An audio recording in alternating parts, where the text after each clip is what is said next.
हम सबके हक में दुआ करें, अल्लाह ताला जो भी करेगा हम सबके लिए अच्छा होगा।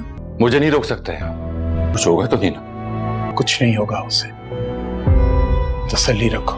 आप हिम्मत हार जाएंगे तो मेरा क्या बनेगा? मैं डिसोन करके इंसल्ट, और जब मुझे उनकी सपोर्ट की सबसे ज्यादा जरूरत थी, ये सब कुछ मेरे इख्तियार में नहीं है। तब उन्होंने मुझे अकेला छोड़ दिया। ड्रामा सीरियल मोहब्बत रेजा रेजा का आने वाला एपिसोड बहुत इंटरेस्टिंग होने वाला है। आने वाले एपिसोड में आप देखेंगे कि ईसा की मां जिसने सबात के साथ इतना कुछ बुरा किया, पर सबात के इस एक्ट ने ईसा की मां के दिल में जगह बना ही ली है। ईसा की मां जिसकी इतनी साजिशों ने सबात को इस घर से निकाल दिया, अब उसी के ही कहने पर वो वापस आ गई है। खैर सबात के वापस आ जाने पर अरिशा की हालत तो बेहतर होने लगेगी, और फिर ईसा की मां भी देखेगी कि सबात अरिशा का कितना ख्याल रख रही है, और सबात की आने से अरिशा की हालत ठीक हो रही है, तो वो सबात से बात करेगी और उसे कहेगी कि जिंदगी में मुझे ये सब कुछ भी देखना था, मुझे कभी मालूम नहीं था, मैं जिसने हमेशा तुम्हें इस घर से निकालने की कोशिश की, आज मेरे ही कहने पर तुम वापस आई हो। सबात उसे कहेगी कि मैं यहाँ पर सिर्फ अरिशा के लिए आई हूँ, मेरे लिए अरिशा की हालत बहुत इंपॉर्टेंट है। अरिशा की हालत ये जिसने भी की है मैं उन्हें नहीं छोड़ूंगी, क्योंकि सरमद ने भी बहुत कुछ फेस किया है। अब अरिशा की ये हालत देखने के बाद मुझे बिल्कुल भी चैन नहीं है, जब तक मैं उन लोगों को उनके अंजाम तक नहीं पहुंचाऊंगी मैं बिल्कुल भी खामोश नहीं बैठूंगी। खैर यहाँ पर ये दोनों बातें कर रहे होंगे तो कौसर भी उनकी बातें सुन रही होगी, और फिर जाकर शकील को कहेगी कि मुझे तो बहुत ही डर लग रहा है, मुझे लग रहा है कि हमने बहुत ही बड़ी गलती की है। तो शकील उससे कहेगा कि अभी अम्मा आप मेरा साथ देने के बजाय मुझे मजीद परेशान कर रही हैं, मैं खुद परेशान हूँ कि अब आगे क्या करना है। कौसर कहेगी कि अभी अभी मैं सबात की बातें सुनकर आई हूँ, वो लड़की बहुत ही तेज है, वो मामले की जड़ तक जाकर पहुंचेगी, सोचो फिर हमारा क्या होगा, ईसा तो हमें यहाँ से निकाल देगा। खैर इन दोनों की परेशानी तो और भी बढ़ेगी, क्योंकि अब तो इनका एंड होने वाला है। बहुत कर ली इन लोगों ने प्लानिंग दूसरों के साथ, अब इनके साथ जो कुछ होने वाला है वो तो देखने लायक होगा। नेक्स्ट सीन में आप देखेंगे कि ईसा भी आएगा और सबात को कहेगा कि मुझे बहुत ही खुशी हुई तुम वापस आ गई, जिस तरह से अरिशा को तुमने संभाला है ये तुम्हारा एहसान मैं कभी नहीं भूलूंगा। सबात से कहेगी कि मैंने किसी पर एहसान नहीं किया, बस अरिशा को मैंने अपनी छोटी बहन माना है हमेशा, इसीलिए बस अपना फर्ज पूरा कर रही थी,